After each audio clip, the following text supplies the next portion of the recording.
திமுக கூட்டணியில போதுமான அளவுக்கு கட்சிகள் இருக்காங்க, வலுவான கூட்டணி. ஆமா, இனி வந்தாலும் கொடுக்கறதுக்கு இடம் இல்ல. தேமுதிக உங்களுக்கு ஏன் எந்த அளவுக்கு அவசியம்? திமுக வீசிய வலைக்கு சற்றும் குறையாத, சற்றும் அகலம் குறையாத வலையை அதிமுக தான் வீசினாங்க. சரி, அப்ப இங்கிட்டு வர வாய்ப்பு இருக்க மாறி மாறி மாறி பல பேருக்கு நெஞ்சுலி வந்ததுதான் மிச்சம். எதிர்பார்த்த ஆட்களுக்கு தேர்தல் கூட்டணிக்கு கொள்கைக்கு ஒரு துளி கூட சம்பந்தம் கிடையாது. 2026 அதிமுகவுக்கு எந்த அளவுக்கு முக்கியமா இருக்கும்னு நினைக்கிறீங்க இந்த தேர்தல்? யாராவது நினைச்சு பார்த்தா ஒரு 3 மாசம் முன்னாடி அன்பு சகோதரர் தினகரனை மனதார வரவேற்கிறேன்னு ஒரு டிட்டு போடுவார். 2 பேரும் பிரஸ் மீட், அது 2வது நாள் 3வது நாள் உட்காந்து நாங்கெல்லாம் அம்மாவின் பிள்ளைகள்லாம் எனக்கே புல்லரிச்சு பங்காளிகள் அப்படின்ட்டாங்க. ராகுலுக்குன்னு ஒரு பிம்பம் இருந்தது. கடந்த 4 வாரமாக கடைபிடிக்கிற கள்ள மௌனம் இருக்குல்ல, அவருடைய அந்த இமேஜ் சுக்குநூறா உடஞ்சிடுச்சுன்னு நான் சொல்லுவேன். இந்த காங்கிரஸ் கட்சியை எப்படியாவது அங்க இருந்து உடைச்சு இழுத்துட்டு போன்னு விஜய் படாத பாடு போடுறாரு. நள்ளிரவுல போய் ஒருத்தரை சந்திக்கிறார், கூட்டணிக்காக தான். விஜயே கார் எடுத்துட்டு போறாரு. விஜய் ஃபேக்டர் இந்த தேர்தல்ல இன்னும் இப்ப அவருக்கான ஆப்ஷன்ஸ் என்னவா இருக்கும், எப்படி இருக்கும்? ஒரு வீட்டுக்குள்ளே விஜய் போயிட்டாருங்கிறத யாருமே மறுக்கலையே. அது என்ன அவர் டிக்ளேர் பண்றது? இப்போ நான் குறைஞ்சது 10% வாங்குவார் தான் நம்ம பாக்குறோம். யாருடைய ஓட்டுகளை அதிகம் வாங்குவார், பறிப்பார்?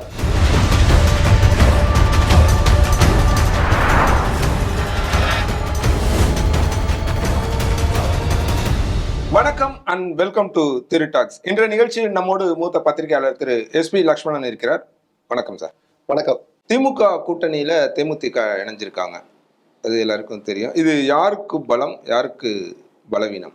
இந்த பலம்னா மிக நிச்சயமாக எந்த அணியில் இணைகிறார்களோ அவர்களுக்கு ஒரு பலம் வருங்கிறத யாருமே மறுக்க முடியாது. எவ்வளவு பலம் கிடைக்கும், அப்படி என்னத்தை சாதிச்சிருப்பாங்க அப்படின்னு பல கேள்வி கேட்கலாம்.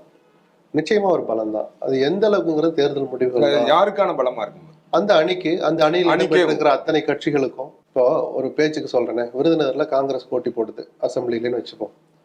அங்கே தேமுதிக எவ்வளவு ஒரு நெருக்கடியான ஒரு சூழலுக்கு மாணிக் தாக்கூர் தள்ளினா, வெற்றி பெற்ற மாணிக் தாக்கூருக்கு எவ்வளவு நெருக்கடி கொடுத்தாங்கன்னு நம்ம பார்த்தோம். க்ளோஸ் ஃபைட்டா அது இருந்தது. அப்போ தேமுதிகக்குன்னு அங்கே ஒரு செல்வாக்கு இருக்குங்கிறத நம்மளால புரிஞ்சுக்க முடியும். விஜயகாந்தோடைய சொந்த கிராமம் இருக்கிற மாவட்டங்கிறதுனாலையும் கூட. அப்போ அந்த செல்வாக்கு காங்கிரஸ் கட்சிக்கு உதவுமா? விழுப்புரத்துல விடுதலை சிறுத்தைகள் நிற்கிறாங்க அசம்பிளியில. அங்கே விஜயகாந்துக்கு செல்வாக்குள்ள வட மாவட்டங்கள்ல விழுப்புரம் முக்கியமான மாவட்டம்னு வச்சுப்போம். அது விடுதலை சிறுத்தைகளுக்கும் அது ஒரு பலம் தானே கிடைக்கும். அதுக்கும் தெற்கென்னைக்கு வைகோ ஒரு என்ன தித்திப்பான ஒரு முடிவுன்னு ஏதோ சம்திங் வார்த்தையெல்லாம் கொஞ்சம் குதூகலமாவே சொல்லியிருக்கிறார். அந்த பலம் அவருக்கும் புரியும். மதிமுக போட்டியிடுகிற தொகுதியில் அவங்க எங்கெல்லாம் கேட்பாங்களோ அது வைகோ மனசுல கொஞ்சம் ஓடி இருக்கும். அங்கே தேமுதிகவுடைய வரவு எந்த அளவுக்கு உதவுங்கிறது அவருக்கும் தெரிஞ்சிருக்கும் தானே. அப்படி அந்த கூட்டணியில் இடம்பெற்றிருக்கிற ஒவ்வொருவருக்கும் ஒரு புதிய கட்சியினுடைய வரவு பலமா தான் இருக்கும் தான் நான் பார்க்கிறேன். பலவீனம் அப்படின்னா எந்த பக்கம்? பலவீனம் இல்லை, சற்று ஏமாற்றம்னு சொல்லலாம். ஏன்னா திமுக வீசிய வலைக்கு சற்றும் குறையாத, சற்றும் அகலம் குறையாத வலையை அதிமுக தான் வீசினாங்க டுவர்ட்ஸ் தேமுதிக. அதை உறுதிப்படுத்துகிற மாதிரி அல்லது அதை மறுக்காதது மாதிரி பிரேமலதனுடைய வார்த்தைகளும் இருந்தது. நாங்க 2 பேர்கிட்டையும் பேசணும்னு யார் சொன்னாலும் கேட்டார். ஆனா அப்படி கேட்க வச்சதும், அந்த சூழலை ஏற்படுத்தியதும் பிரேமலதா தான். திமுக அரசுடைய சில செயல் திட்டங்களை, சில லாண்ட் ஆர்டர் இஷ்யூவை தனியா எடுத்து பாராட்டினது. சில நேரங்களில் பேப்பர் எடுத்து பார்த்தா தெரியும், தந்தி எடுத்து பார்த்தீங்கன்னா. அது மாதிரி மதுராந்தகம் கூட்டம் முடிஞ்சு சூழலுக்கு ஏற்ற ஒவ்வொரு முறையும் ஒவ்வொரு மாதிரி பிரதமர் வந்தார், எல்லாரும் மேடையில் ஏறிட்டாங்க. என்னங்க வந்துட்டாங்க, நீங்க போகலன்னா அந்த மேடை தான் இறுதி வடிவம்னு யாரு சொன்னா உங்களுக்கு? இன்னும் 2 பேர் கூட வருவாங்கல்ல அப்படின்ற அந்த தொனியை ஏற்படுத்தியதும் பிரேமலதா தான். அப்போ இயல்பாகவே பத்திரிகாரங்க ஒரு கியூரியாசிட்டி இருக்கும். சரி, அப்ப இங்கிட்டு வர வாய்ப்பு இருக்கும். மாறி மாறி மாறி பல பேருக்கு நெஞ்சுலி வந்ததுதான் மிச்சம், எதிர்பார்த்த ஆட்களுக்கு.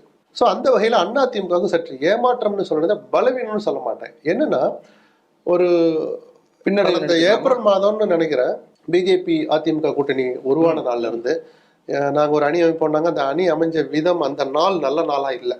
அதாவது அந்த பாடி லாங்குவேஜ் 2 தரப்புல இது ஒரு அழுத்தம் கொடுத்த மாதிரியும், இவர் ஒரு ஸ்கூல் பையன் மாதிரி உட்காந்து அதெல்லாம் வச்சு பார்த்தா ஒரு ஒரு என்னது ஒரு நடக்கக்கூடாத கல்யாணம் நடந்த மாதிரி தான் எல்லாரும் ஃபீல் பண்ணோம். அது நடந்து பல மாதங்கள் அவசியம் இல்லை தான். ஆனா அப்படி நான் யாருமே போய் அங்கே சேர்ல நினைச்சிட்டு இருந்த போது ஒன்னொன்னா அப்படின்னு ஒரு வடிவம் வந்து அமித்ஷா களத்துல இறங்கி போது அங்க ஒரு பக்கம் அழுத்தம் கொடுத்தாங்களோ இல்லையோ, திரைமறைவு பேச்சுவார்த்தைகளுக்கு பிறகும் கூட வெளிப்படையாக எடப்பாடியை பார்த்து அன்புமணி சேர்ந்த அன்னைக்கு அதிமுகவுடைய பேசு பொருளா ஆச்சு. அது ஒரு மைய பொருளா ஆனது.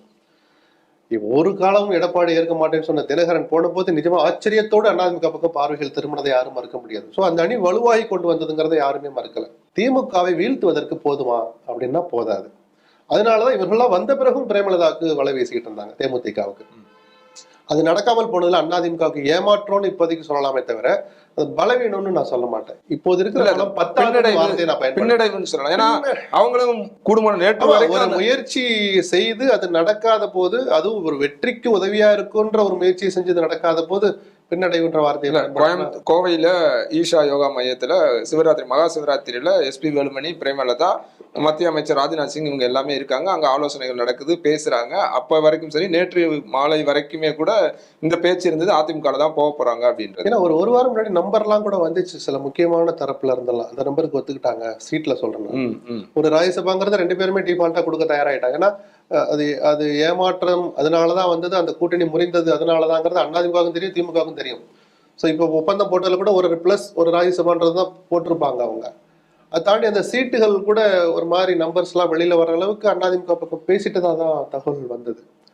அப்போ என்ன நினைக்கிறேன்னா, ஏதோ ஒரு வடிவத்துல உறுதியா இருக்குல்ல திமுக கூட்டணி.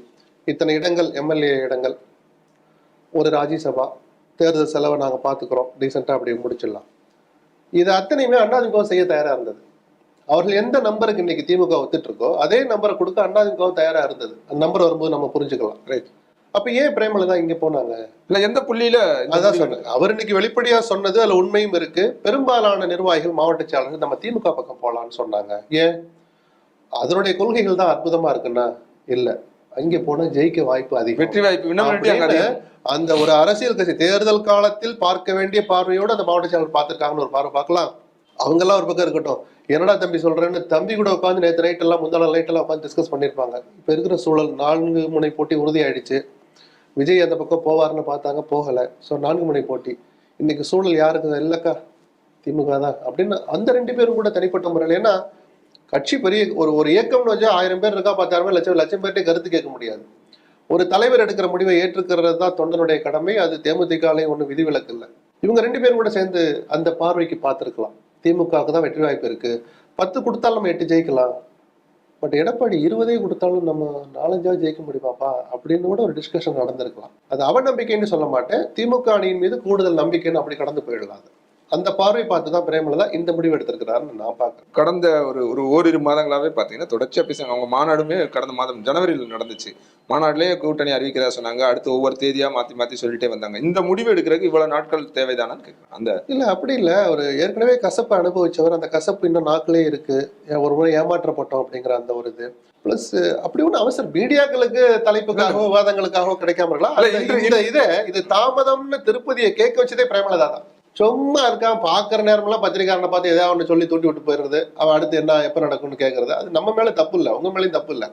இந்த கியூரியாசிட்டி ஏற்படுத்தினதே பிரேமலதா தான். திருப்பி நம்ம மேல பாயிறாங்க அவங்க யூடியூபர்களும் செய்தியாளர்கள் அப்படி பண்ணி. வேற என்ன பண்ணும்? நீங்க தானே சொன்னீங்க 9ஆம் தேதி சொன்னது, நீங்க மாநாட்டுக்கு எல்லாரும் போறான், முடிவு எடுத்துட்டேன் ஆனா நான் இப்ப சொல்ல மாட்டேன்னு சொன்னீங்க, அதையும் தான் ஏத்துக்கிட்டு வந்தாங்க. இல்ல அங்கதான் கேள்வி, முடிவு எடுத்துட்டாங்க அப்படின்னா அது அறிவிக்கிறதுல என்ன பிரச்சனை அப்படிங்கிறது. முடிவு எடுக்கலைங்கிறது உள்ளூர் நிஜம். அது இப்ப தெரியுது. முடிவு எடுத்தா இப்படி ஈசா மையத்துல போயிடும். இன்னொன்னு, விஜயகாந்த் குரு பூஜைக்கு எல்லா கட்சிக்காரங்களும் போனாங்க, அதை யாரும் பெருசா எடுத்துக்கல. அப்ப என்னப்பா எல்லாரோடையும் கூட்டணியான்னு நக்கலா கேட்டுக்கலாம். இல்ல, அது விவாத பொருளாவே ஆகல. விஜயகாந்த் மீது இருந்த மரியாதை, அபிமானம் தான் அதை நம்ம பார்த்தோம்.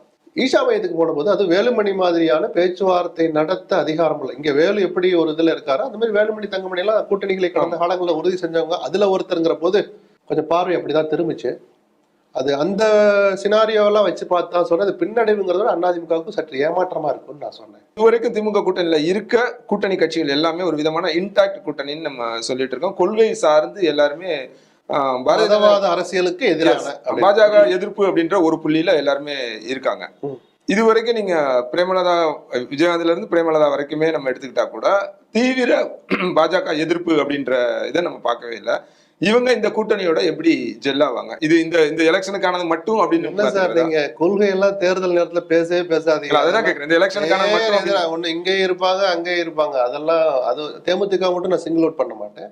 இது வெட்கத்தை எல்லாம் தள்ளி வச்சுட்டு தான் தேர்தல். ஏன் இந்த கேள்வினா, 2019 இருந்து இந்த கூட்டணி அப்படியே கண்டினியூஸா வந்துகிட்டே இருக்காங்க. எங்கேயுமே எந்த சிக்கலுமே இல்லை இது வரைக்கும். இப்ப சின்ன சின்ன சலசலப்பு காங்கிரஸ் மூலமா, மற்றபடி ஒரு மாதிரி இன்டாக்ட் கூட்டணியா தான். அப்படி பார்த்தா அங்க இருக்கிற காங்கிரஸ், இடதுசாரிகள், விடுதலை சிறுத்தைகளோட ஒரு இடம் இருந்தாரு. காங்கிரஸ் இடதுசாரிகள் தவிர்த்து முஸ்லீம் இயக்கங்களை விட்டுருவோம். திமுக ஏற்கனவே பிஜேபியோட புழங்கின கட்சி தான். நான் 2019க்கு பிறகு இல்ல நான் சொல்றேன், அதாவது ஏதோ சேரக்கூடாதவங்களோட சேர்ந்துடல, நான் அப்படி கேட்கல, வேற கொள்கையை விட்டுட்டும் போயிடல. தேமுதிகவோ அதிமுகவோ பிஜேபியோட கூட்டணி வைத்திருந்த போதும் திராவிடங்கிற பேரை கட்சி பேர்ல இருந்து மாத்திக்கல. ஒரு அடிப்படை கொள்கைன்னு ஒண்ணு இருந்தா அந்த கொள்கையில இல்ல. என்னோட கேள்வி, அவங்க எப்படி இது ஜெல்லாகி இந்த எலெக்ஷனுக்கு மட்டுமே இருக்குமா? இதே மாதிரி அவ்வளவு பெருசா எல்லாம் கணக்கு போட வேண்டியது இல்ல. ஒரு தேமுதிக இப்போ அங்க அழகர் நாயக்கம்பட்டின்னு ஒரு ஊர், விஜயகாந்த் பிறந்த ஊரை பக்கத்து ஊர் வச்சுப்போம். அங்க இருக்கிற விஜயகாந்த் மீது அபிமானமுள்ள 45 வயசு ஆள் 50 வயசு ஆள் என்ன நினைப்பாரு, பரவாயில்ல ஒரு பெரிய கட்சியோட கூட்டணி வச்சுட்டோம், ஒரு எம்எல்ஏ கூட இல்லாம இருந்தோம் கடந்த 1-2 தேர்தல்கள்ல, இப்ப குறைஞ்சது ஒரு 5 இடம் 5 எம்எல்ஏ வந்துருவாங்கன்னு உணர்வுள்ள ஒரு தேமுதிக தொண்டனா அவ அப்படிதான் நினைப்பாரே தவிர, என்ன இங்க போயிட்டு அப்ப நம்ம எப்ப எக்ஸிட் பாலிசி எப்ப எக்ஸிட் பாயிண்ட் எது அப்படிலாம் யோசிக்க மாட்டான். இன்னைக்கு சர்வைவல் முக்கியம் சார். இன்னைக்கு சார் ஒரு கட்சியை நடத்திட்டு போகணும், அதிகாரத்தோடு நகர்த்திட்டு போறதுங்கிறது கட்சியுடைய வளர்ச்சிக்கு அது நல்லதா இருக்கும், இருப்புக்கு நல்லதா இருக்கும், அப்படிதான் யாருமே நினைப்பாங்க. இதுல கொள்கை எல்லாம் போட்டு பெரிய பெரிய வார்த்தையெல்லாம் சொல்லாதீங்க. தேர்தல் கூட்டணிக்கு கொள்கைக்கு ஒரு துளி கூட சம்பந்தம் கிடையாது. நீங்க குறிப்பிட்டீங்க விருதுநகர் தேர்தல் இப்ப 2024 நினைக்கிறேன் இல்லையா, அந்த எலெக்ஷன்ல தான் விருதுநகர்ல 2 பேரும் கண்டஸ்ட் பண்ணாங்க. ஒரு பக்கம் பிரபாகரன் நிக்கிறாரு, இன்னொரு பக்கம் மாணிக்கம் தாக்கூர், இப்ப சர்ச்சையை ஏற்படுத்திய மாணிக்கம் தாக்கூர். கிட்டத்தட்ட என்னோட நினைவு அரௌண்ட் ஒரு 5000 ஓட்டுகள், 4700 குறைவான வாக்குகள், மிக சொற்பமான வாக்குகள் வித்தியாசத்துல தான் அவர் வெற்றி பெறாரு. அதுல இவங்களுக்கு பெரிய அதிருப்தியும் ஆதங்கமும் இருந்தது. வெளிப்படையாவே இவங்க நிறைய சின்ன பையன் தான் ஜெயிக்கலாம் விட்டுருக்கலாமே, தேர்தல் வழக்கே போய் போட்டாங்க, வழக்கு வரைக்கும் அதான் வழக்கு வரைக்கும் போனாங்க. போய் அப்படி ஒரு சூழல்ல இப்ப அவங்க 2 பேரும் எப்படி மெர்ஜ் ஆகி இப்ப ஒரே கூட்டணியில ஒரே இடத்துல ஒரே இதான் மக்களை போய் சுவாரஸ்யமா தான் இருக்கும், சுவாரஸ்யமா இருக்கும். அப்ப என்னன்னா இப்ப 2 பேருக்கு உள்ளுறப்ப அடுத்த 29ல விருதுநகர் யாருக்கு? மாணிக் தாக்கூர் அனைவா நான் நிக்க மாட்டேன்னு சொன்னாரு, ஒரு எரிச்சல்லையும் கோபத்திலையும் பெருந்தன்மையிலையும் சொன்னான்னு எடுத்துக்கோ. ஏன்னா திமுக நம்பி இனிமேல் ஒரு எங்கேயும் நிக்க முடியாதுன்ற முடிவு. அதனால தேர்தலில் எனக்கு வேண்டான்னு ஒரு சவால் விட்டார். அது ராகுலுடைய நெருக்கத்தை வச்சு ராஜ்யசபா கூட வேற மாநிலத்துல போலாம், இருக்கட்டும். அந்த 2 பேரும் சேர்ந்து ஒரு மேடையில் நிக்க போறாங்க. தேர்தலில் போட்டிடுறாரோ இல்லையோ, காங்கிரஸ் கட்சியும் தேமுதிக ஒரு மேடையில நிக்கிற சூழல் வருது இல்ல, இப்பவே வரும் அப்பயும் வரும். சுவாரஸ்யமா தான் இருக்கும். ஆனா அது ஒரு சங்கடமா இருக்குமா சார்னு கேட்டா, எல்லா கூட்டணியிலயும் அந்த சங்கடங்கள் இருக்கு. திரும்பி பார்த்தா ஒரு செகண்ட் கூட அந்த இடத்துல நிக்க முடியாது. இப்ப இருக்கிற இன்டாக்ட் அணின்னு சொல்ற திமுக கூட்டணியே அமைய முடியாது சார். வைகோ பேசின பேச்சுக்கு அறிவாலயத்துக்குள்ள திரும்பி போயிருக்க முடியுமா சார்? இலங்கை தமிழர் பிரச்சனையை பத்தி பேசினா காங்கிரஸும் சிறுத்தைகளும் ஒன்னா திரும்ப காங்கிரஸும் திமுக ஒன்னா இருப்பாங்களா சார்? இருக்க முடியாதுல்ல. ஸோ சில சமரசங்களுக்கு பிறகுதான் தேர்தல் காலத்துக்கு கூட்டம். அதனாலதான் கொள்கையை தூக்கி தூர வச்சு யாரு கண்ணு மறைவா வச்சிருக்கு, யாருக்குள்ளே படக்கூடாதுன்னு தான் நான் சொல்லுவேன். அதுக்கு அங்க வேலையே கிடையாது. அந்த நேரத்து சர்வைவல், அந்த நேரத்துல அந்தந்த கட்சிகளுக்கு எது நல்லது, எதையெல்லாம் நம்ம முடிஞ்ச வரைக்கும் கைப்பற்றலாம். அதிகாரத்தை கைப்பற்றுறதுக்கான போட்டி தானே சார். அதுல கொள்கையெல்லாம் மக்கள் பாக்குற பார்வை தான். அந்த நேரத்துல கூட அவங்க ஒரு பெர்செப்ஷன்ற ஒரு இடத்துக்கு அவங்க வந்து நின்னுறாங்க. எனக்கு தெரிஞ்சு ஒரு 30% மக்கள் சார் ஓட்டு போடுறவங்கல்ல 30 பேர் அந்த முதல் நாள் வரைக்கும் முடிவே எடுக்கிறது இல்லை. அந்த மெஷினை போய் பாக்குற வரைக்கும் கூட அப்படியே ஓப்பனா தான் போறான். அவ்வளவு தூரம் தீவிரமா யோசிக்கிறான்னு பெருசாவும் நம்ம அதை கௌரவப்படுத்தலாம். ஒரு தெளிவில்லாம இருக்காங்கன்னு நான் சொல்லுவேன். நான் பல பேரோட பேசுனதை வச்சு நான் சொல்றேன். அந்த நாள் வரைக்கும் முடிவு எடுக்காதவங்களா இருக்காங்க. கடைசி நிமிடத்துல என்ன அதனாலதான் இந்த கருத்து கணிப்புல நம்பாதீங்கன்னு நான் சொல்லுவேன். நானும் அதுல பெருசா நம்புறது கிடையாது.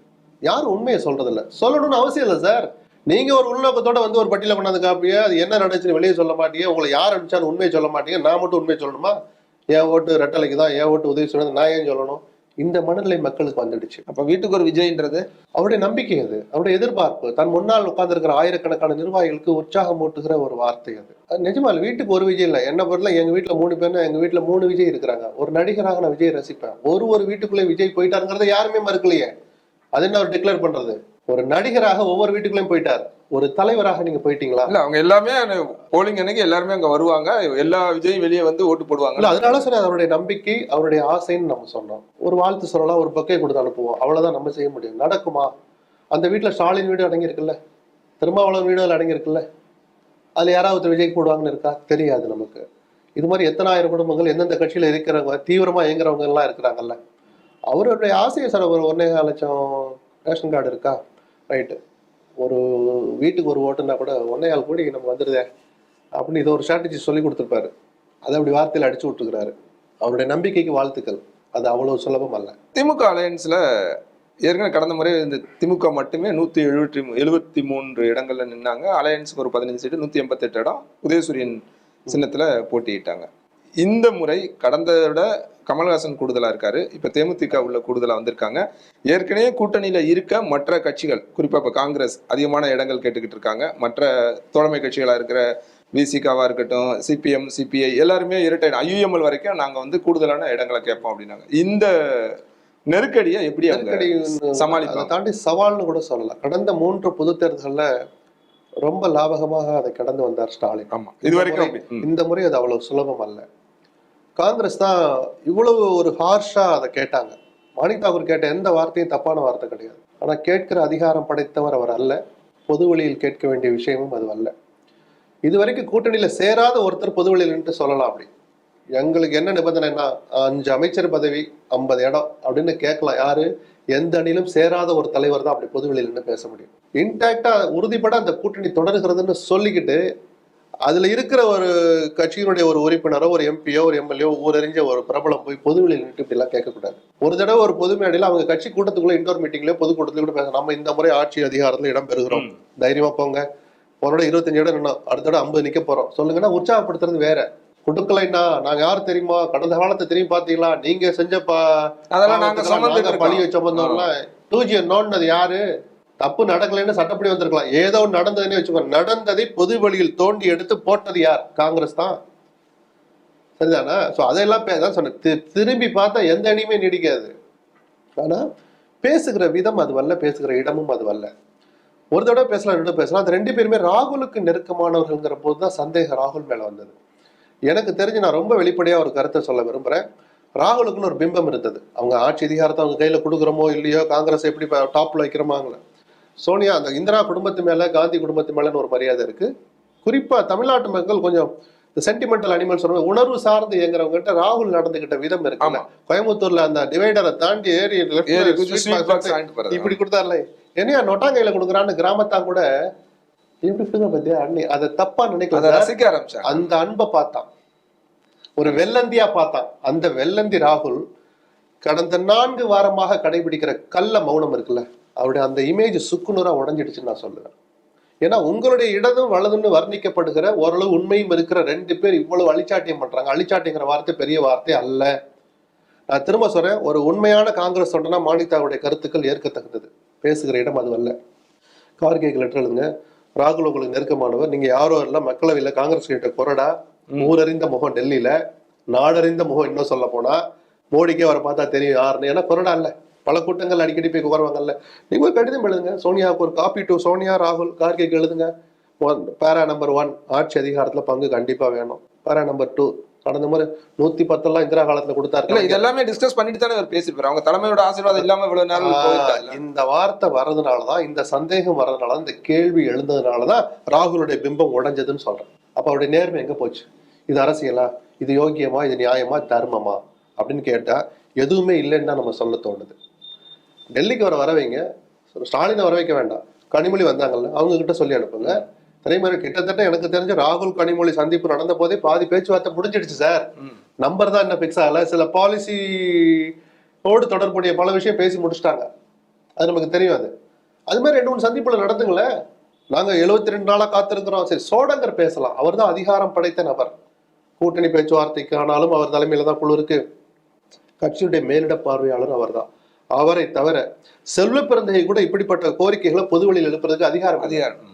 அதனாலதான் அதை நம்ம ஒரு எல்லை மீறிய செயல். இந்த கடந்த கால தேர்தல்கள்லயே பாத்தீங்கன்னா கடைசி நேரங்கள்ல இவ்வளவு தூரம் அக்கிரமங்கள் நடந்தது இல்ல சார். இல்ல, பொதுவா திமுகவோட அந்த உங்களோட பேட்டர்னே பார்த்தோம்னா கடந்த கால தேர்தல்கள்ல கடைசி நேரத்துலதான் தேர்தல் குழு அறிவிப்பாங்க, இல்ல நோட்டிபிகேஷன் வந்த பிறகு நடக்கும். ஆனா இப்ப நான் என்ன 2-3 குழு அமைச்சிட்டாங்க அப்படின்றக்காக அவங்க பண்ணணும்னு அவசியம் இல்ல. ஆனா இந்த காங்கிரஸ் கட்சியை எப்படியாவது அங்க இருந்து உடச்சு இழுத்துட்டு போன்னு விஜய் படாத பாடு போடுறாரு. நள்ளிரவுல போய் ஒருத்தரை சந்திக்கிறார், கூட்டணிக்காக தான். அவங்க வர்றாங்களா இல்லையான்னு கேட்டு சொல்லணும்னு விஜயே கார் எடுத்துட்டு போறார்.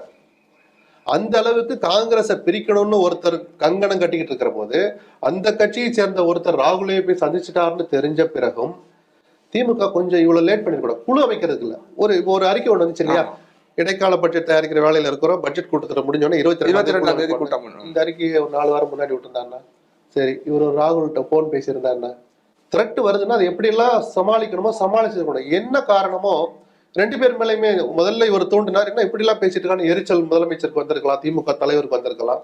2 அப்படி இப்படி போய் மவுண்ட் ஆகி எங்கேயோ போய் நின்று. இல்ல சார், அது வளர்ந்துட்டே இருக்கு, 2 தரப்புமே அமைதியா இருக்காங்க. இப்ப மதுரையில மேற்கு தொகுதியில தளபதி சொல்றாரு இவங்க என்ன சாதிச்சுட்டாங்க, என்ன ஓட் பேங்க் இருக்கு. இல்ல 2 பேரும் அமைதி அறிக்கை விட்டு கண்டிக்கலே தவிர எனக்கு தெரிஞ்ச கண்ணப்பணி தளபதியும் கூப்பிட்டு இவங்க கண்டிச்சாங்க.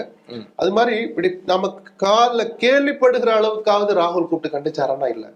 இப்போ லல்லு பிரசாத்தை பத்தி ஒண்ணு நடக்குது, என்ன சார் சோசியல் மீடியால இவ்வளவு நடக்குது, லல்லு பேசாம இருக்காருன்னா லல்லு சோசியல் மீடியால அவ்வளவா ஆக்டிவா இல்ல நமக்கு தெரிஞ்சு. ஆனா ராகுல் எந்நேரம் போனை நோட்டிக்கிட்டு இருக்கிறவர். மாணி தாக்கூர் போற ட்வீட் அவரும் படிக்கிறார், தமிழ்ல போடுறார், இங்கிலீஷ்ல சில நேரம் போடுறார், டிரான்ஸ்லேட் நமக்குன்னா இங்கிலீஷ்ல படிக்க போறார். என்ன இவ்வளவு தூரம்? ஏஐசிசில அன்னைக்கு அறிக்கை விட்டோமே, கேசி வேணுகோபால் வச்சு பேட்டி கொடுத்தோமே, தோழமையை பத்தி, கூட்டணியை பத்தி, சீட்டுகளை பத்தி பொதுவெளியில யாரும் பேசக்கூடாது. அதுக்கப்புறம் எப்படி இத்தனை ட்வீட் போட்டீங்க? கேட்டிருக்கணுமா இல்லையா சார்? உங்களுடைய அரசியல் எதிரி பிஜேபி, அதனுடைய ஒரு முகங்கள் எதிர்கால பிரதமர்னு வர்ணிக்கப்படுகிற யோகி ஆதித்யநாத் முதலமைச்சரா இருக்கிற யூபி மாநிலத்தை புகழ்ந்து ஒரு ட்வீட் போறார் பிரவீன். உங்களுக்கு தரவுகளை தினசரி போடுறார். ஏன் பிரவீன் சக்கரவர்த்தி நீங்க கண்டிக்கல? திமுக காங்கிரஸ் கூட்டணி தொடருதா இன்னைக்கு வரைக்கும்? தொடருது இல்ல. இன்னைக்கு முறியுதுன்னு சொல்ற வரைக்கும் தொடருது இல்ல. அப்படி தொடருகிற அந்த கூட்டணியை நான் வீட்டுக்கு அனுப்புவேன்னு ஒருத்தர் அறைகோல் விடுக்கிறார் விஜய். நான் வீட்டுக்கு அனுப்பியே தீருவேன், நான் ஆட்சியை பிடிப்பேங்கிறார்ல. அந்த விஜய்க்கு தேர்தல் ஆணையம் ஒரு சின்னத்தை கொடுக்குது, விசில்னு. அதை எடுத்துக்கிட்டு பிரவீன் சக்கரவர்த்தி ஊதுறாரு சார். விசில் ஊதியாகி விட்டது. ஞாபகம் இருக்கா? ஒரு நீங்க யாரு சார்? தாவேக்கால நீங்க என்ன பொறுப்பு?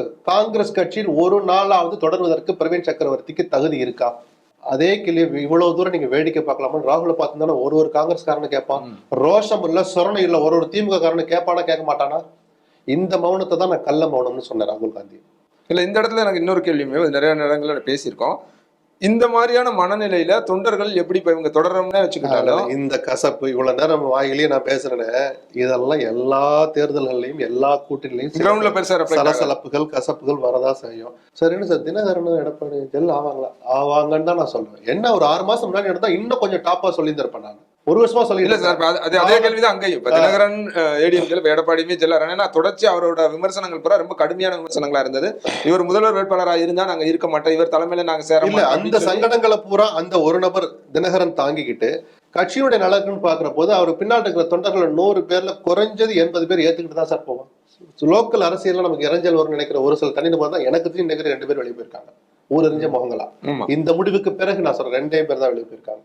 தொண்டர்கள் அப்படிதான் இருப்பாங்க. இது ஓட்டா மாறுமா தெரியாது, நமக்கு தேர்தல் முடிவுகள் தான் அதை காட்டும். ஆனா நான் என்ன தெரியுமா நம்புறேன், அதிமுகவின் ஒற்றுமைக்கு இது ஒரு தொடக்க புள்ளின்னு நினைக்கிற ஒரு அதிமுக தொண்டன் இப்ப சந்தோஷப்படுறான். ஏன்னா நம்ம தலைவரை பார்த்து, நம்ம பொதுச்சாளரை பார்த்து தினகரன் அப்படிலாம் சொன்னாரே, இல்ல நம்ம பொதுச்சாளரை பார்த்து எடப்பாடி அப்படிலாம் சொன்னாருன்னு 2 பேர் நினைக்கிறதெல்லாம் அதை மறந்துடுவாங்கன்னு சொல்றேன். தேர்தல் வேலைகள் தொடங்கிட்டா உற்சாகமா இல்லை. எனக்கு தெரிஞ்ச இன்னும் 2-3 மாவட்டங்கள்ல தான் அப்படியே கருப்புருன்னு இருக்கிறாங்க. அந்தந்த அதிமுக சேர்ந்த முன்னாள் அமைச்சர்கள், மாவட்ட செயலர் பெரும்பாலும் இருக்காங்க இல்லையா, அவங்க எல்லாம் லோக்கல்ல கூப்பிட்டு பேச ஆரம்பிச்சிட்டாங்க. வாங்கப்பா எல்லாம் சேர்ந்து ஒன்னா பண்ணுவோம்ப்பா அப்படிலாம். இந்த 2 மாவட்டம் மட்டும் எதுன்னு சொல்ல வேண்டாம், அது நல்லது இல்ல. கூப்பிடாமே இருக்கா, ஒரு ஈகோவா இருக்கலாம். என்னடா அவ்வளவு தூரம் கசப்பா பேசினமே, இது மாதிரி இதெல்லாம் நாள் போக போக சரியாயிடுன்ற நானு. அதுக்காக ஒரு ஒற்றுமை வர போறதுல அதெல்லாம் சரி வரவே சராது, சேர்ந்துடாதிய அப்படிலாம் நான் எந்த காலத்தையும் சொல்ல மாட்டேன். பிளவுபட்ட இயக்கங்கள் இணைவது காலத்தின் கட்டாயம்னு நான் 7-8 வருஷமா சொல்லிக்கிட்டு இருக்கிறேன். என் கண்ணை 2 அவ்வளவு வலிக்குது. ஏன்னா இது நியாயம், அதுதான் உண்மைதான், காலத்தின் கட்டாயம் சார். அது காலம் அங்கேதான் கொண்டு போய் சேர்க்கும். யாராவது நினைச்சு பார்த்தா ஒரு 3 மாசம் முன்னாடி அன்பு சகோதரர் தினகரனை மனதார வரவேற்கிறேன்னு ஒரு டிட்டு போடுவாருன்னு அந்த ஹோட்டல் விட்டு கூட வெளியே வரல. 2 பேரும் பிரஸ் மீட். அது 2வது நாள் 3வது நாள் உட்காந்துட்டு நாங்கெல்லாம் அம்மாவின் பிள்ளைகள்லாம் எனக்கே புல்லரிச்சு பங்காளிகள் அப்படின்ட்டாங்க. அப்போ இதெல்லாம் நம்ம நினைச்சு பார்த்தோமா இவ்வளவு நடக்கணும். நான் இவ்வளவு தூரம் அதிமுக அரசியலை பாக்குறேன், பேசுறேன், நெருக்கத்தில் இருக்கிற பல பேரோட இவ்வளவு சீக்கிரம் எடப்பாடி அகாமடேட் ஆக்கிக்குவாருன்னு நான் நினைக்கவே இல்லை தினகரனை. அது போல தினகரனும் அப்படி டக்குன்னு முடிவு எடுத்து இவ்வளவு அவருடைய கேரக்டர் தெரிஞ்ச எனக்கு தெரியும் அவர் ஜெல்லாயிடுவார்னு. எடப்பாடி இப்போ தினகரன் மட்டுமே யூட்டர்ன் எடுத்தாரு நினைக்காதுங்க. எடப்பாடியும் பெரிய மனசு பண்ணி பெருந்தன்மையோடு இறங்கி வந்தார். சும்மா இறங்கி வந்தார் நான் சொல்ல மாட்டேன். ஏன்னா அவர் மட்டும் அந்த பிடிவாதத்தை தொடர்ந்து இருந்தாருன்னா, யாரும் வேணாங்க 21ல காட்ட அதே தன்னம்பிக்கை கலந்த பிடிவாதத்தை காமிச்சிருந்தாருன்னா தப்பு கணக்கா போச்சுங்கிறது வேற. இப்பயும் என்டிஏல சேர்த்திருக்க முடியாது. அவர் இருந்தால் என்டிஏங்கிற உடனே வேண்டான்னு எடப்பாடி சொல்றதுக்கு வாய்ப்பு இருக்கு. நீங்க யாரெல்லாம் சேர்த்துங்க, தினகரனே ஓபிஎஸ் சேர்க்கான்னு சொல்ல முடியும்ல. அப்படி சொல்லாமல் குறைஞ்சபட்சம் ஃபர்ஸ்ட் ஸ்டெப் இறங்கி வந்திருக்காருன்னு நான் பார்த்தேன், பெருந்தன்மையோட. அது அவருக்கு தான் நல்லது. முதலமைச்சரே நீங்க தான் சொன்ன பிறகு அவர் எதுக்கு சார் பயப்படணும்? லீகலாவும் கட்சி அவருக்கு கையில தான் இருக்கு. அவர் நான் சட்டமன்றத்துல போட்டியிடவே இல்லைன்ட்டாரு. அந்த கம்ஃபர்ட்டுக்கு வந்துட்டாரு எடப்பாடி. எல்லா ஏரியாவும் கிளியர் ஆயிடுச்சு. அவ்வளவுதான். காலம் அப்படிதான் கொண்டு போய் தள்ளும் சார். தள்ளணும்னு நான் ஆசைப்படுறேன் சார். 2026 அதிமுகவுக்கு எந்த அளவுக்கு முக்கியமா இருக்கும்னு நினைக்கிறீங்க இந்த தேர்தல்? ஏன்னா இழந்த செல்வாக்கை மீட்பது, ஏன்னா கிட்டத்தட்ட 20, 21, 22 பல்வேறு காரணிகள்ல வாக்கு சதவீதம் குறைஞ்சிடுச்சுங்கிறது மட்டும் ரொம்ப தெளிவா தெரிஞ்சிடுச்சு. அந்த வாக்கு சதவீதத்தை கூட்டணுங்கிறது 1, இழந்த ஆட்சியை மீட்கணுங்கிறது 2. இது போதாதுன்னு நம்ம பார்வை சொல்றோம். மக்கள் கையில இருக்கு. இனி அவங்க முன்வைக்க போற வாதம், பிஜேபி என்கிற மத்தியில் அசுரபலத்தோடு ஆளுகிற கட்சி வழங்க போகிற ஆயுதங்கள்னா துப்பாக்கி கத்தி கபடா இல்ல, புரியுது. சில நெருக்கடிகள், திமுகவுக்கு தரப்போகிற நெருக்கடிகள். அவங்க பணம் கொடுக்கறத தடுப்பாங்க, அதிமுக பணம் கொடுக்கறத அனுமதிப்பாங்கன்னு அந்த கம்ஃபர்ட் ஜோன் இருக்குல்ல. அவங்களுக்கு ஆளுகிற அரசியலுக்கு அதான வசதி. இப்ப திமுகவுக்கு ஒரு கம்ஃபர்ட் இருக்க மாதிரி மத்தியில் ஆளுகிற பிஜேபிக்கு ஒரு கம்ஃபர்ட் இருக்கும்ல. அவங்க நினைச்ச இடத்துக்கு ரெய்டுக்கு அனுப்பலாம், இல்லாட்டி அனுப்பாம இருக்கலாம். அதானே சார் சட்டத்துக்கு உட்பட்டு, சட்டப்படி. இதெல்லாம் திமுகவுக்கு எதிராக அதிமுக எவ்வளவு தூரம் பலனளிக்குன்னு பொறுத்திருந்து பார்ப்போம். இன்னைக்கு இருக்கிற பொது பார்வை பார்த்தா இது பத்தாதுன்னு தோணுது அதிமுகவுக்கு. திமுக கூட்டணியில போதுமான அளவுக்கு கட்சிகள் இருக்காங்க, வலுவான கூட்டணி. ஆமா, இனி வந்தாலும் கொடுக்கறதுக்கு இடம் இல்ல. இல்ல நான் இங்கேயே கேட்கிறேன், இப்ப தேமுதிக உங்களுக்கு ஏன் எந்த அளவுக்கு அவசியம்? யாருக்கு? திமுக கூட்டணிக்கு. ஏன்னா எந்த அளவுக்கு இல்ல, இவ்வளவுலாம் செஞ்சும் கூட ஒண்ணு நம்ம கிட்ட எடுக்கிறதுக்கு கொஞ்சம் சீட்டு இருக்கு, நம்ம கொஞ்சம் விட்டு கொடுத்தா கொஞ்சம் இடங்கள். இல்ல அதுதான் நான் அங்கேயே கேட்டேன், தொகுதி பங்கீடு நடக்கும் போது திமுக கொஞ்சம் விட்டு கொடுத்தாதான் குறைஞ்சபட்சம் 7ன்னு எடுத்துப்போம், அதிகபட்சம் 12. 6+1 அப்படின்றது 6ல இருந்து சரி உங்க வசதி வரேன், 6ல இருந்து 12க்குள்ள. ஏன்னா 12 இடம் போட்டிட்டாதான் சின்னம் கிடைக்கும்னு நான் சொன்னேன். இந்த 6ல இருந்து 12ல நீங்க எதை சூஸ் பண்ணியிருந்தாலும் ஸ்டாலின் குறைஞ்சது ஒரு இடமாவது அந்த 173ல இருந்து குறையும். கடந்த முறை திமுக தொண்டர்கள், திமுக உறுப்பினர் உதயசூரியன் நின்னாங்கல்ல, அந்த நம்பர் 173 நினைக்கிறேன், அதுல 1ஆவது குறையும். அவர் விட்டு கொடுத்தாதான் இது வரும். இது என்ன யோசிச்சிருக்கலாம், நமக்கு ஒரு கூடுதல் பலமா இருக்கும். கிட்டத்தட்ட நம்ம பிராக்டிக்கலா பேசினா 100 ஆண்டுகள் வாழட்டும் ஸ்டாலின். இப்போ அவர் ஜெயிக்கிறான்னு வச்சுப்பேன், இந்த முதலமைச்சர் பதவியோட அவர் கிட்டத்தட்ட பொலிட்டிக்கலா ரிட்டையர்ட் ஆவார். நான் பிராக்டிக்கலா கொஞ்சம் யோசிக்கிறேன் நான். அப்போ இந்த தேர்தலில் நம்ம ஒரு வெற்றியை கொடுத்துட்டு போவோம், மகன்கிட்ட ஆட்சியை கொடுக்குறா இருந்தா கூட அது வெற்றியோட கையில கொடுத்துட்டு போவோம்னு அவர் நினைக்கலாம். இப்ப நம்ம செஞ்சிருக்கிற மக்கள் நல திட்டங்கள் நிறைய செஞ்சுக்கிட்டு தான் இருக்கிறாங்க, விமர்சனங்கள் நிறையாவும் இருக்குதான் செய்யுது. இதை தாண்டி நம்ம பண்ணணும்னா இது பத்தாதுன்னு ஒரு உள்ளுக்குள்ள நினைச்சிருக்கலாம். ஒருவேளை இந்த சில்மிஷங்கள் ராகுல் அனுமதியோடு நடந்து, காங்கிரஸ்காரங்க 2 பேர் செஞ்ச சில்மிஷங்கள் ராகுல் அனுமதியோடு நடந்து நம்ம வெளியே தள்ளுறோமான்னு காத்திருக்கிறாங்களோ, இல்ல அவங்களே தலைனா கூட அவங்க ஒரு ஸ்டேஜ்ல கதவை மூடிட்டு போயிடுவாங்களோ அப்படின்ற ஒரு சந்தேகம் ஸ்டாலினுக்கு இருந்திருக்கலாம். நியாயமான சந்தேகம். அதை உண்டாக்கியது மாணிக் தாகூரும் பிரவீன் சக்கரவர்த்தியும் தான். ராகுலுடைய கள்ள மௌனமும் அதுக்கு ஒரு 3வது காரணம். அப்படி நடந்துட்டா நம்ம என்ன பண்றது, கொஞ்சமாவது ஒரு சப்போர்ட்டுக்கு ஆள் வேணுமேன்னு அதுவும் ஒரு காரணம் தேமுதிகவுக்கு இவ்வளவு வலுவான ஒரு பெரிய வலையை வீசினதுக்கு காரணம் நான் நினைக்கிறேன். அவங்களுக்கு ஒரு இன்டெரக்டா ஒரு மெசேஜ் சொல்றாங்க, டைரக்டாவோ. அப்ப ஸ்டாலின் வந்து அந்த கம்ஃபர்ட் ஜோனுக்குள்ள உட்காந்துருக்கிறார்ல, வர்றீங்களா இல்லையா, சரி 40 எல்லாம் பேசாதீங்க, 25 வாங்கினது அப்படியே எடுத்துக்கோங்க, உன்னோட 18 ஜெயிச்சிங்க, இப்போ 20 22 ஜெயிக்கிறதுக்கான வாய்ப்பு அதிகமாயிருக்கு இன்னொரு கட்சி வந்ததுனால அப்படின்னு ஆரம்பிப்பார்.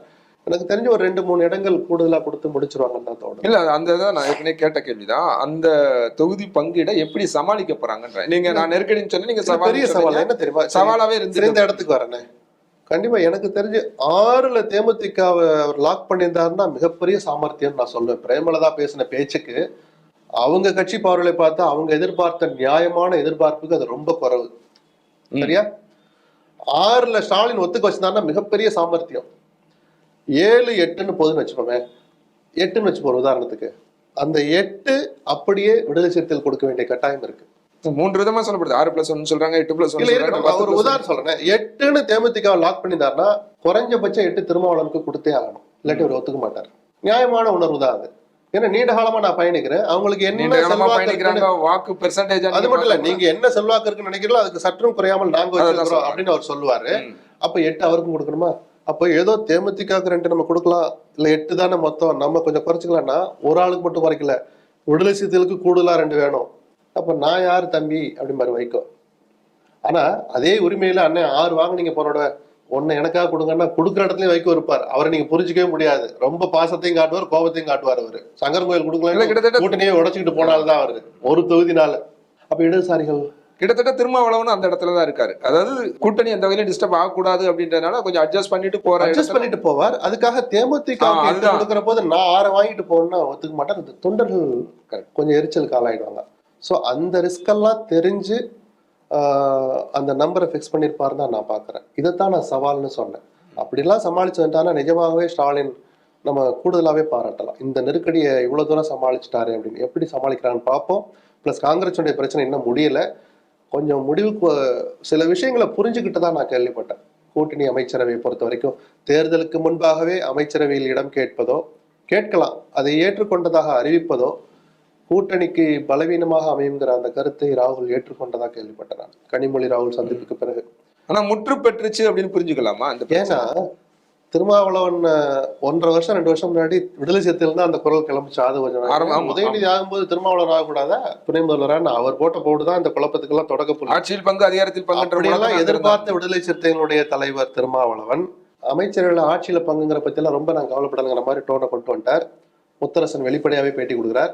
ஸோ மேஜர் கான்ஸ்டியூவன்ட் எல்லாருமே அமைச்சர் பதவி பத்தில எங்களுக்கு கவலை இல்லைன்னு சொன்ன பிறகு காங்கிரஸ் மட்டும் தனிச்சு அதை ஒழிக்க முடியாது. அதேதான் அதிமுகலையும். சரி இவ்வளவு தூரம் பேசுறமே, எடப்பாடி சொல்லிட்டாரா ஆட்சியில் பங்கு கொடுக்குறேன்னு சொல்ல முடியாது சார். சொன்னா அதுவே ஃபர்ஸ்ட் மைனஸா வந்து முடியும். நீங்க வேணா எழுதி வச்சுக்கோங்க, நம்ம ஆட்கள் 3 பேர் மந்திரி ஆவாங்கன்னு அன்புமணி ஒரு 3 மாசம் முன்னாடி ஒரு கூட்டத்துல பேசுறாரு, அவர் தரப்பு பாமக கூட்டத்துல. இப்ப அமைச்சரை பத்தி பேசினா அதெல்லாம் இப்ப ஒரு பொருட்டே இல்லைங்கிறாரு, எங்க நிபந்தனைகள் அது இல்லைன்னு சொல்றாரு. அப்போ முக்கியமான பாமகவே அந்த வார்த்தையை சொன்ன பிறகு அதிமுக இடம்பெறுகிற மற்றவங்களும் அது பெருசா சீரியஸா எடுத்துக்க மாட்டாங்க. ஒரு கம்ஃபர்ட் ஜோன் கிடைச்சிருது எடப்பாடிக்கு. அதேதான் இங்க ஸ்டாலினுக்கு கிடைச்ச பிறகு ராகுலும் கொஞ்சம் புரிஞ்சுக்கிட்டாருன்னு நான் கேள்விப்பட்டேன். ஸோ அந்த விஷயங்கள்லாம் முடிவுக்கு வந்துடுச்சு. நம்பர் மட்டும் முடிச்சுட்டு சீக்கிரம் வந்தாங்கன்னா நிஜமாகவே திமுக வலுவான அணிதான். இல்ல அதுலதான் அந்த கேள்வி, இதோட இந்த பிரச்சனை முற்று பெற்று விட்டது அப்படின்னு புரிஞ்சுக்கலாமா? காங்கிரஸ் தற்காலிகமாக ஒரு முற்றுப்புள்ளி வச்சிருக்கிறாங்கன்னு தான் நான் சொல்லுவேன். ஏன்னா இந்த குழப்பங்களுக்கெல்லாம் சூத்திரதாரி அல்லது இவர் வழியாகத்தான் ராகுலுடைய மனசு கெடுக்கப்பட்டிருக்கிறதுன்னு காங்கிரஸ்லயே ஒரு குரல் இருக்கு, வேணுகோபாலை மையப்படுத்தி. அதை மணிசங்கரையர் கொஞ்சம் ஹார்ஷா சொன்னார், நம்ம அந்த வார்த்தையெல்லாம் யூஸ் பண்ண வேண்டாம். வேணுகோபால் தான் சூத்திரதாரின்னு தான் பல பேர் சொல்றாங்க. அந்த வேணுகோபாலே வார்த்தைகள் எப்படினாலும் சொல்லட்டும், கூட்டணி தொடர்கிறதுன்னு சொன்ன பிறகு இனிமேல் அது மாறும்னு நான் நினைக்கல. வாய்ப்பு குறைவு, அந்த கூட்டணி முறிவதற்கான வாய்ப்புகள் மிக மிக குறைவு. விஜய் ஃபேக்டர் இந்த தேர்தலில் இன்னும் இப்ப அவருக்கான ஆப்ஷன்ஸ் என்னவா இருக்கும், எப்படி இருக்க? பெரிய கட்சிகள் இனிமேல் போறதுக்கான வாய்ப்பு அவர்கிட்ட, அதாவது அப்படி போனா ஒரு தாக்கத்தை, இப்ப காங்கிரஸ் போனா அப்படின்னு ஒரு இது இருக்கு இல்லையா, ஒரு பெர்செப்ஷன் உருவாகும்ல. இப்ப காங்கிரஸ் கிட்டத்தட்ட இங்க செட்டில் ஆகிறாங்கன்னா பெரிய கட்சிகள் அங்க யாரும் இல்லை. அவர் அதுக்காக ஒரு தாக்கத்தை ஏற்படுத்த மாட்டார்னு நான் சொல்ல மாட்டேன். இப்போ நான் குறைஞ்சது 10-15% அவர் வாங்குவார் தான் நம்ம பாக்குறோம். யாருடைய ஓட்டுகளை அதிகம் வாங்குவார், பறிப்பார் அப்படின்னா நான் பாக்குற பார்வை அதிமுக அவருடைய வாக்குகள் தான் அதிக சேதாரம் ஏற்படும் பாக்குறேன். ஆட்சி அதிகாரம் இல்லாதது ஒரு காரணம், ஒரு வலுவான மக்கள் செல்வாக்கை பெற்ற தலைமை இல்லை அப்படின்னு நினைக்கிற ஒரு பொதுமக்கள் பார்வை ஒரு பக்கம். இப்படி பல காரணிகள் அந்த வாக்கு வங்கி குறைஞ்சிக்கிட்டு வந்தது. அதை இன்னும் நம்ம தொடரலாம் அதே பாஷையிலன்னு சொல்லி மதுரை மாநாட்டுல வெளிப்படையாவே வலைய வீசினார்ல விஜய். திமுக எதிர்ப்பு எனக்கும் தலைவர் எம்ஜிஆர் தான் போட்டாரு ஒரு போடு இல்லையா. அதுக்கப்புறம் அதிமுக இன்னைக்கு எந்த கதியில இருக்கு பாத்தீங்களான்லாம் கேட்டார். அதான் அந்த கட்சியின் மீது நான் அக்கறை கொண்டிருக்கிறேன்னு சொன்னது மூலமா அந்த கட்சியோட வாக்கு வங்கிக்கு தான் குறி வச்சார். அது நடந்துரும், ஐயோ அதிமுக கரைய போகுது அப்படி சொல்லல. அந்த கட்சிக்கும் பாதிப்பு ஏற்படும், மற்றவங்களை கம்பேர் பண்ற போது பெரிய கட்சிங்கிற போது பாதிப்பும் பெருசா இருக்கும். இப்ப நீங்க ஏதாவது ஒரு செக்டார்ல ஒரு டேட்டா எடுத்து பாத்தீங்கன்னா உலகிலேயே அதிக அப்படின்னு இருக்கும்போது சைனா இந்தியாவில் இருக்கும். ஏன்னா மக்கள் தொகை அதிகம். நீங்க வெச்சக்காரர்கள் அதிகம் உள்ள நாடு இந்தியாவா இருக்கும் சைனாவா இருக்கும், பணக்காரர் அதிகமா இருக்க நாடு இந்தியாவா இருக்கும் சைனாவா இருக்கும். மக்கள் தொகை அளவு அதிகமா இருக்கிற போது அதனுடைய அதுல இருக்கிற ஒரு செக்ஷனும் ஒரு சப்ஜெக்டும் அதிகமா தான் இருக்கும். அந்த அடிப்படையில நான் இந்த கருத்தை சொல்றேன்.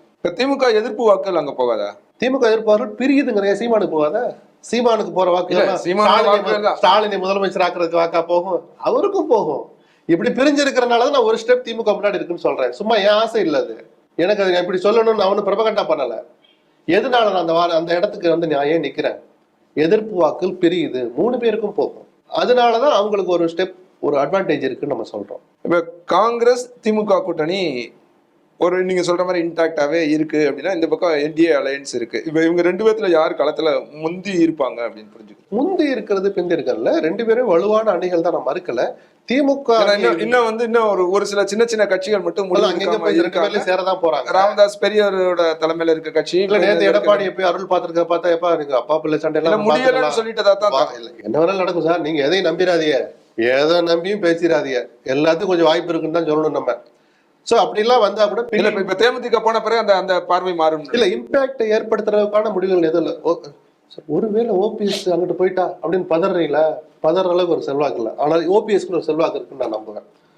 கட்சி பேரே இன்னும் வைக்காத சசிகலாக்குன்னு ஒரு செல்வாக்கு அந்த சமுதாயத்து மத்தியில் இருக்குங்கிறதே நான் நம்புவேன். ஆனா இதெல்லாம் தாக்கத்தை ஏற்படுத்துகிற முடிவுகளை மாற்றுகிற செல்வாக்கா இல்ல. இன்னைக்கு கூட ஒருத்தர் கட்சி ஆரம்பிச்சிருக்காரு, இல்ல பட்டுட்டி ராமசாமி. சரி, வாழ்த்துக்கள் சொல்லுவோம். அப்போ இது தமிழ்நாட்டு அரசியல், அவர் தேர்தல் அரசியலுக்கு வரமான ஏதோ சமூக நடத்த போறேன்னு சொன்னதா போட்டிகள் இல்ல. அப்போ கிட்டத்தட்ட செட்டில் ஆயிடுச்சு அணிகள், இவ்வளவுதான். இன்னும் சின்ன சின்ன கட்சிகள் அங்கெங்க போவாங்க, அதெல்லாம் பெரிய தாக்கத்தை ஏற்படுத்துகிற முடிவுகளோ அந்த இயக்கங்களோ அல்ல.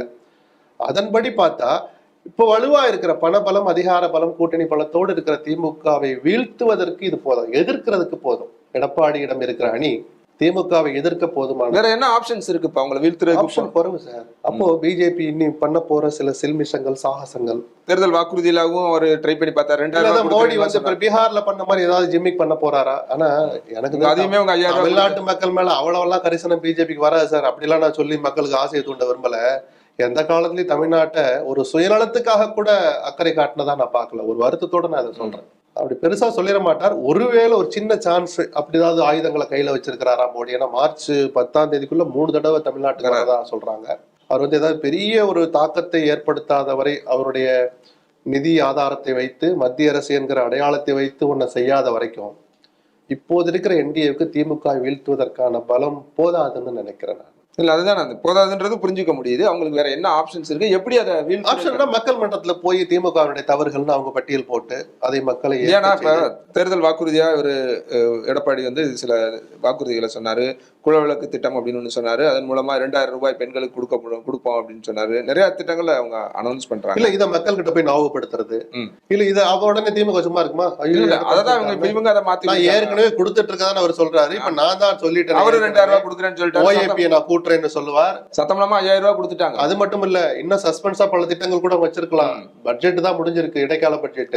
தேர்தல் அறிக்கை இன்னும் அப்படியே இருக்கு. அதுல தேர்தல் அறிக்கை பொதுவா திமுக பார்டர்லாம் டெக்கரேட் பண்ணி பாயிண்ட் எல்லாம் ரகசியமா வச்சிருப்பாங்க. ரெண்டு தரப்புலையும் நான் சொல்றேன். இதெல்லாம் மக்கள் மனதில் ஏற்படுத்த போகிற தாக்கம். சரி, நம்ம 2 பேரை பத்தி பேசுறோம்.